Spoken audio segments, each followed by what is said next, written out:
नमस्कार। इंश्योरेंस सलाहकारों के लिए साल का सबसे जरूरी महीना आ गया है, दिसंबर। ये आखिरी 31 दिन है MDRT 2026 के लिए फाइनल काउंटडाउन। और सवाल सिर्फ एक है, क्या इन 30 दिनों में चाहे कोई किसी भी लेवल पर हो, MDRT हासिल करना वाकई मुमकिन है? आगे बढ़ने से पहले अगर आप ऐसे ही जानकारी वाले विषयों पर और चर्चा चाहते हैं तो इस चैनल को सब्सक्राइब करना ना भूलें, इस वीडियो को लाइक करें और अपने परिवार और दोस्तों के साथ शेयर करें। चलिए अब इस पर गहराई से बात करते हैं। क्या ये सिर्फ एक मोटिवेशनल बात है या इसका कोई प्रैक्टिकल रास्ता भी है? देखिए, ये सिर्फ मुमकिन नहीं बल्कि हर साल हजारों सलाहकार ऐसा करते हैं। दिसंबर का महीना वो या तो नतीजे बनाता है या बहाने। कई बार तो सिर्फ एक बड़ा केस, एक ही केस पूरी कहानी बदल सकता है। फैसला सलाहकार के हाथ में होता है कि वो इन 31 दिनों को कैसे इस्तेमाल करता है। तो शुरू करने से पहले ये समझना जरूरी है कि MDRT आखिर है क्या। हम सबने ये नाम सुना है, पर इसका असली मतलब क्या है? MDRT यानी मिलियन डॉलर राउंड टेबल। इसको आप इंश्योरेंस की दुनिया का ऑस्कर अवार्ड समझिए। अच्छा, ऑस्कर अवार्ड। हाँ, जैसे हर एक्टर ऑस्कर जीतना चाहता है, वैसे ही हर सलाहकार की ख्वाहिश होती है कि उसके नाम के आगे MDRT जुड़े। ये सिर्फ एक क्वालिफिकेशन नहीं है, ये एक पहचान है। इस बात का सबूत है कि आप अपने काम के माहिर खिलाड़ी हैं। वाह, दुनिया के सिर्फ टॉप 1% सलाहकार ही इसे हासिल कर पाते हैं। सिर्फ 1%? ये सुनने में कितना पावरफुल लगता है। हाँ। तो इस अवार्ड को जीतने के लिए 2026 के आंकड़े क्या हैं? 2026 MDRT क्वालिफिकेशन के लिए जो 1 जनवरी 2025 से 31 दिसंबर 2025 तक गिना जाएगा, ये लक्ष्य हैं। सबसे पहले है MDRT। इसके लिए आपको चाहिए 11,32,600 रुपए का फर्स्ट ईयर कमीशन, जिसे हम FYC कहते हैं। ओके। या फिर 45,30,400 रुपए का फर्स्ट ईयर प्रीमियम यानी FYP। इससे 3 गुना बड़ा होता है COT, मतलब court of the table. Right. उसके लिए 33,97,800 रुपए का कमीशन चाहिए। और सबसे ऊपर जो इंडस्ट्री का शिखर माना जाता है वो है TOT, top of the table, जिसका लक्ष्य है 67,95,600 रुपए का कमीशन। ये आंकड़े साफ है, लेकिन यहाँ एक दिलचस्प पहेली है।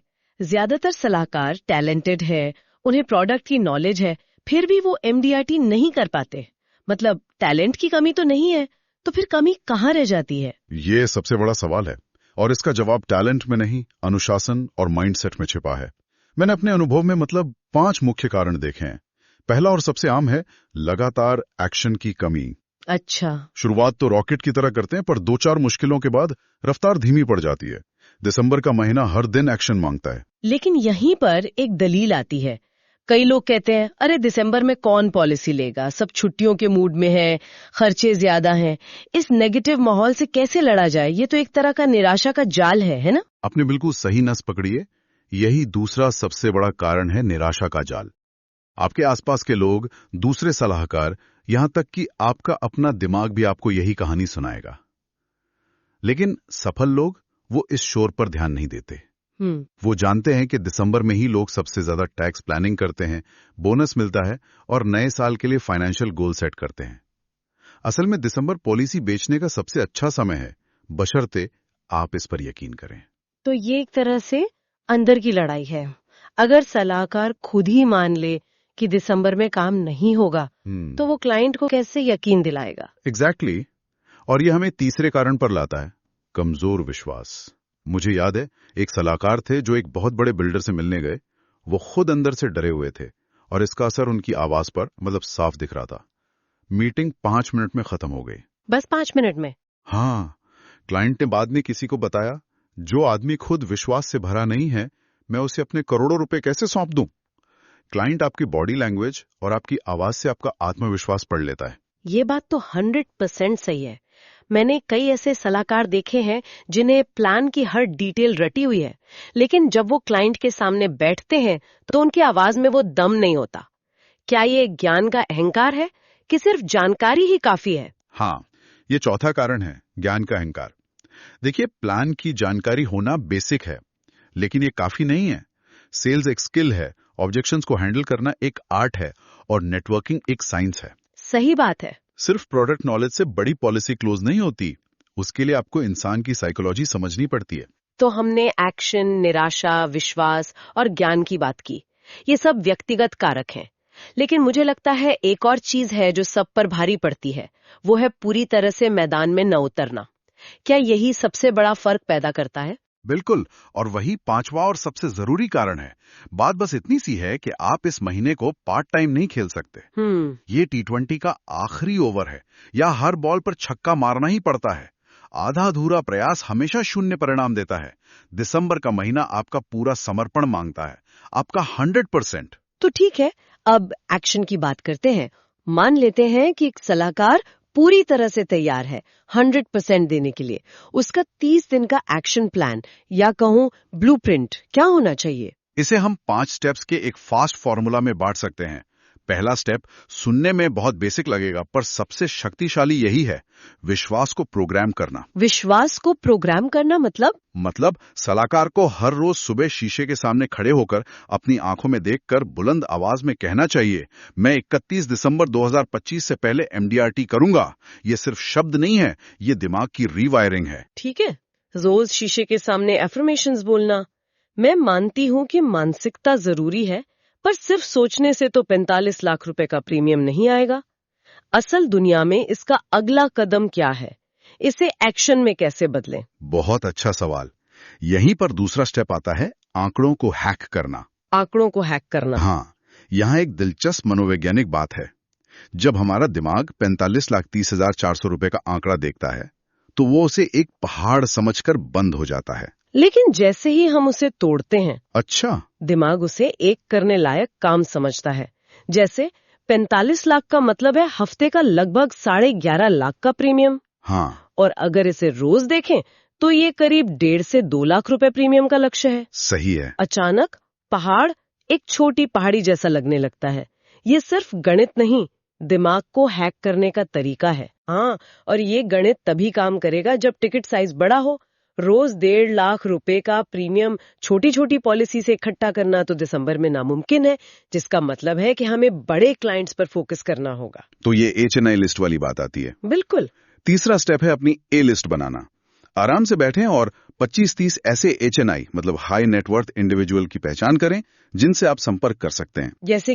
जैसे बड़े डॉक्टर्स, चार्टर्ड अकाउंटेंट्स, सफल बिजनेस ओनर्स, बिल्डर्स, IT कंपनियों के सीनियर अधिकारी और NRIs।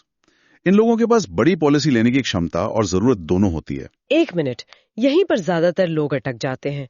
लिस्ट तो बन गई, लेकिन इन बड़े लोगों तक पहुंचा कैसे जाए? वो आसानी से समय नहीं देते। और ये जो कनेक्टर्स वाली बात कही जाती है, हकीकत में एक CA या बैंकर अपने सबसे अच्छे क्लाइंट की जानकारी किसी इंश्योरेंस सलाहकार को क्यों देगा? उनका इसमें क्या फायदा है? ये तो हितों का टकराव भी हो सकता है। ये बहुत ही प्रैक्टिकल सवाल है।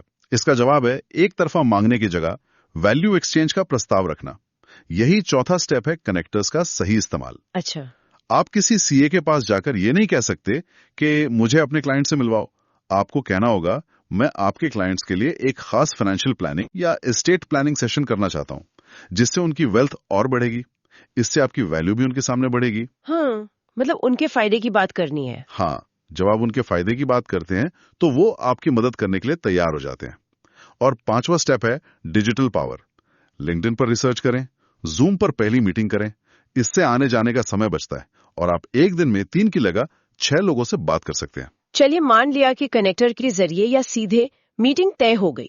अब आप उस HNI के सामने बैठे, पहले 5 मिनट में ऐसा क्या कहें कि वो आपको किसी आम सेल्समैन की तरह ना देखें, बल्कि एक सलाहकार की तरह सुने? इसके लिए आपको प्रोडक्ट की बात छोड़कर सीधे उनकी भावनाओं और जरूरतों से जुड़ना होगा। जी, कुछ असरदार सवाल हैं जो हमेशा काम करते हैं। बताइए। जैसे आप पूछ सकते हैं, सर अगर भगवान ना करे कल आपको कुछ हो जाए, तो आपके बिना आपका परिवार कितने महीने या साल तक इसी लाइफस्टाइल को मेंटेन कर पाएगा?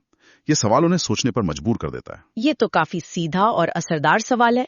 सपनों और भविष्य को लेकर भी कुछ पूछा जा सकता है। हाँ बिल्कुल। एक और शक्तिशाली सवाल है, अगर आपके पास जीवन भर की गारंटीड टैक्स फ्री इनकम का एक स्रोत होता है, तो आपका जीवन कैसा होता?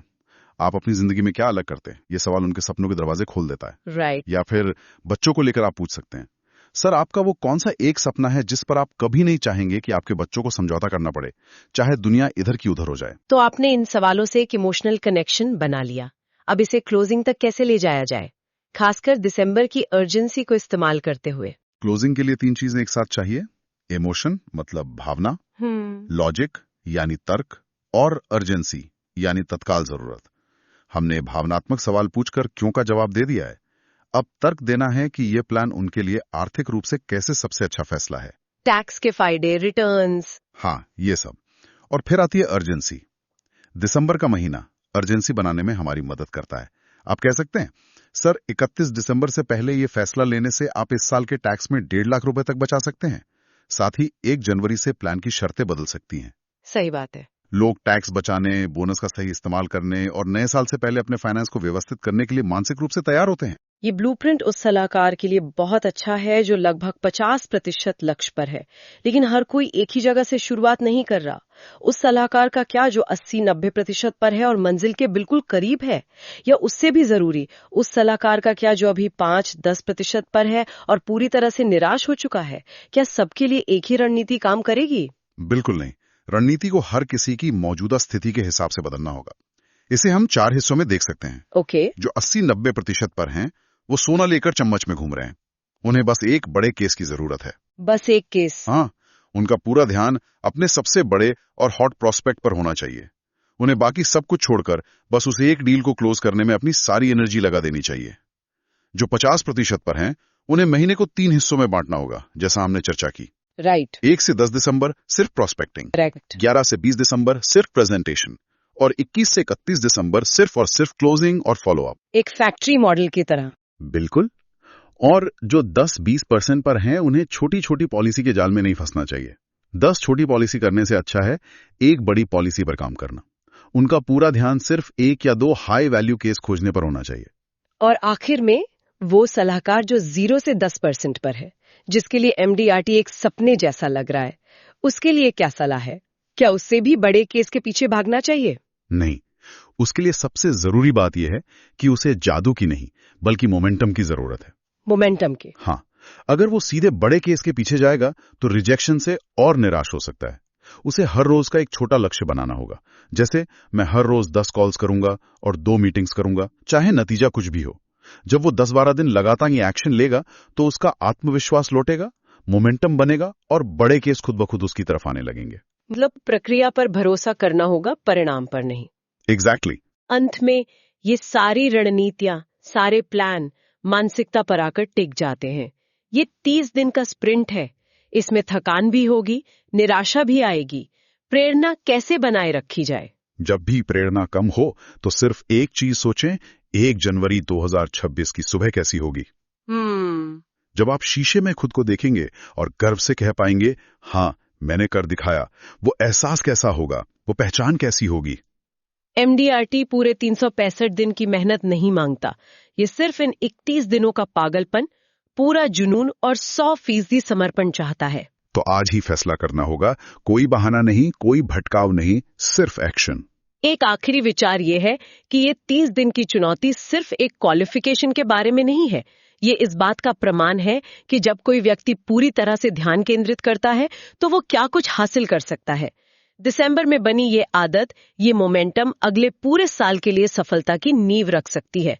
ये सिर्फ एक महीने की कहानी नहीं, बल्कि पूरे करियर को बदलने की शुरुआत हो सकती है। आपने ये पूरी चर्चा सुनी, इसके लिए धन्यवाद। अब आपके लिए एक सवाल। इस 30 दिन की चुनौती में आपको सबसे मुश्किल क्या लगता है? लगातार एक्शन लेना या अपनी मानसिकता को सकारात्मक बनाए रखना? अपना जवाब नीचे कमेंट सेक्शन में जरूर बताएं। आप यहाँ तक आ ही गए हैं तो जाने से पहले कृपया चैनल को सब्सक्राइब करें ताकि आपको ऐसे ही उपयोगी और जानकारी वाले वीडियो की सूचना मिलती रहे।